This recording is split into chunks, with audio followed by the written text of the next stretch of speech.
MLC మర్రి రాజశేఖర్ రాజీనామాతో వైసీపీలో లుకలుకలు బయటపడుతున్నాయి. జగన్ హామీ మర్చిపోయి తనకు మంత్రి పదవి ఇవ్వలేదన్న మర్రి వ్యాఖ్యలపై విడుదల రజని స్పందించారు. మర్రిని పార్టీ ఉన్నతంగానే చూసిందని చెప్పుకొచ్చారు.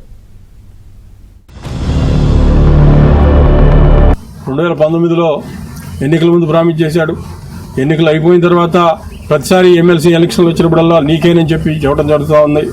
ఆ తర్వాత మరలా 2024 ఎన్నికలు అయిపోయిన తర్వాత కూడా మరలా నీకే ఇన్ఛార్జ్ అని చెప్పి వేరే వాళ్ళని తీసుకొచ్చి ఇక్కడ ఈ నియోజకవర్గంలో ఇన్ఛార్జిగా పెట్టడం జరిగింది. ఎక్కడా కూడా ఆ యొక్క హామీని నిలబెట్టుకునేటువంటి వాతావరణం కనపడలేదు. ఇంకా కూడా ఉండటం అనేది క్షేమం కాదు అనేటువంటి వాతావరణం నాలో వచ్చింది. నా దగ్గర మాతోటి పాటు ఉన్నటువంటి ప్రతి ఒక్క కార్యకర్తలో కూడా ఇది కలిగింది. ఎందుకు ఇక్కడ నువ్వు అవసరం లేదనేటువంటి పరిస్థితుల్లో వాళ్ళు ఉన్నారు. అవసరం లేని పరిస్థితులు ఉన్నప్పుడు ఇంకా కూడా ఇక్కడ ఉండటం ఏ రకంగా కూడా మంచిది కాదు. ఎట్టి పరిస్థితుల్లో ఇక్కడి నుంచి రాజీనామా చేసి వెళ్ళిపోవాల్సిందే అని చెప్పి అందరూ కూడా సూచనలు చేసిన మీదట నేను నిన్న శాసన మండలి సభ్యత్వానికి రాజీనామా చేయడం జరిగింది. ఈరోజు వైఎస్ఆర్ కాంగ్రెస్ పార్టీకి రాజీనామా చేస్తున్నాను.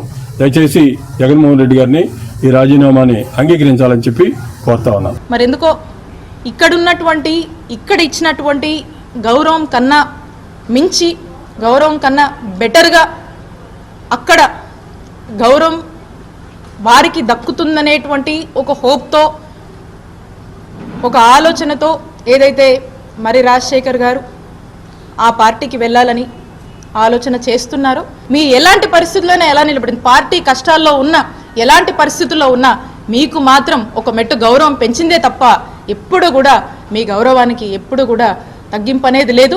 పార్టీ మీకు ఎప్పుడు మంచి చేసింది, మిమ్మల్ని ఉన్నతమైన పదవుల్లోనే ఉంచిందని తెలియజేస్తా